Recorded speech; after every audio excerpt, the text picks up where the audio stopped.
सकाळचे 7:30 वाजले भाऊ. डोळे पूर्ण उघडले नाहीत अजून. पण थिएटरमधून बाहेर पडल्यावर डोक्यात एकच विचार चालू होता. राजा शिवाजी हा मूव्ही खरंच छत्रपतींना डिझर्व्ह करते का? कारण खरं सांगायचं तर हा फक्त मूव्ही रिव्ह्यू नाहीये. हा टॉपिक इमोशन्स आहे आणि महाराष्ट्रात छत्रपती शिवाजी महाराजांवर मूव्ही येते म्हणजे फक्त लोकं एंटरटेनमेंटसाठी जात नाही. ते रिस्पेक्ट घेऊन जातात. आणि म्हणूनच सकाळी 7 वाजेच्या शोला देखील हाऊसफुल वाइब होती. लोक लिटरली जय भवानी जय शिवाजी करत एंट्री घेत होते. म्हणजेच ॲटमॉस्फिअर तर भारी होता. पण प्रॉब्लेम तिथून सुरू होते. जेव्हा फिल्म सुरू होते ना, कारण फर्स्ट फ्यू मिनिट्समध्ये असं वाटतं की ओके प्रेझेंटेशन आहे. कस्टम चांगले आहेत, सेट्स मोठे दिसतात, म्युझिक सिनेमॅटिक वाटतं आणि अजय अतुलचं म्युझिक हॉनेस्टली फिल्मला जीव देतं. काही सीन्समध्ये बॅकग्राऊंड स्कोर इतका जोरात हिट होतो ना की काही 2 सेकंदासाठी असं वाटतं भाऊ आता काहीतरी लेजेंडरी होणार. पण मग सीन संपतो आणि इमोशनल इम्पॅक्ट तिथेच थांबतो. आता एक गोष्ट मी क्लिअर बोलणार, रितेश देशमुख हा काही बॅड ॲक्टर नाही. पण मला त्याच्यात छत्रपती शिवाजी महाराजांचा ऑरा फीलच झाला नाही. कारण अशा रोलमध्ये फक्त ॲक्टिंग पुरेशी नसते. स्क्रीन प्रेझेन्समध्ये ती ज्वाला पाहिजे, आवाजात ती धाड पाहिजे. एंट्री झाली की थिएटरमध्ये अंगावर काटा आला पाहिजे. छावामध्ये विकी कौशलला पाहताना तो फील आला होता. इथे बिल्डअप खूप आहे पण पे ऑफ नाही. आणि मूवीची बिగ్గेस्ट प्रॉब्लेम पण हीच आहे. ही फिल्म सतत आपल्याला सांगत राहते की पहा हा मोठा मोमेंट आहे, पण आपल्याला तो फील करवण्यात कमी पडते. काही युद्धांचे सीन्स तर हॉनेस्टली TV सिरियलसारखे वाटतात. VFX काही ठिकाणी इतके आर्टिफिशियल दिसतात ना की बॅकग्राऊंडमधले लोक वेगळ्याच फिल्ममध्ये ॲक्टिंग करत आहे असं वाटतं. एक सीनमध्ये तर मागे उभे असलेले सैनिक तलवारबाजीपेक्षा वेगळ्याच गोष्टीत बिझी होते भाऊ.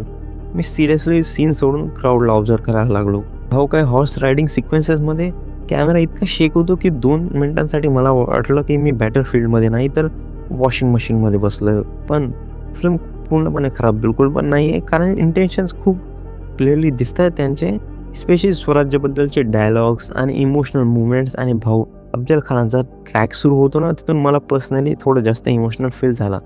कारण खरं सांगायचं तर लहानपणीच्या 4थीच्या इतिहासाच्या पुस्तकात आपण सगळ्यांनी तो चॅप्टर वाचला आहे. शिवाजी महाराजांनी स्वतःला शांत, साधा आणि कमी धोकादायक दाखवलं आहे. आणि समोर अफजल खानला वाटत होतं की तो पूर्ण गेम त्याच्या हातात आहे. तो स्वतःला मोठा प्लेअर समजत होता.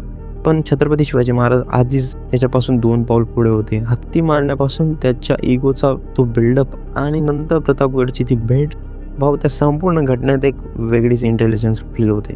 आणि म्हणूनच थिएटरमध्ये त्या सीनची एक्सपेक्टेशन खूप वाढते. कारण आपण ते फक्त हिस्ट्री म्हणून नाही तर लहानपणापासून लेजेंडरी मुवमेंट म्हणून इमॅजिन केलं आहे. पण हॉनेस्टली फिल्म त्या टेन्शनला जितकं पॉवरफुल बनवू शकली असती तितकं मला पर्सनली फील नाही झालं. सीन्स वाईट नाही आहेत, पण त्या प्रसंगात जी अंगावर काटा आणणारी इंटेन्सिटी पाहिजे होती ना, ती थोडी मिसिंग वाटते.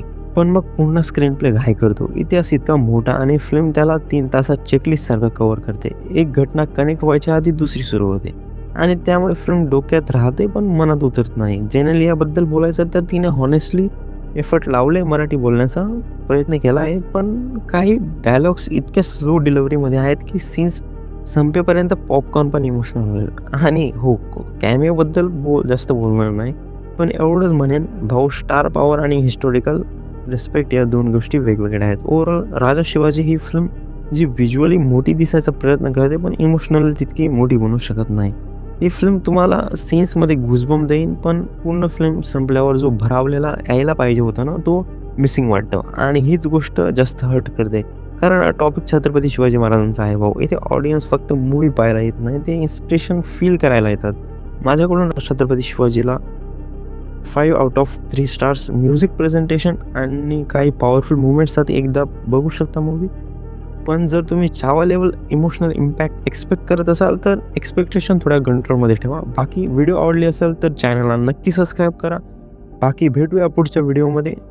तोपर्यंत जय हिंद, जय महाराष्ट्र, भारत माता.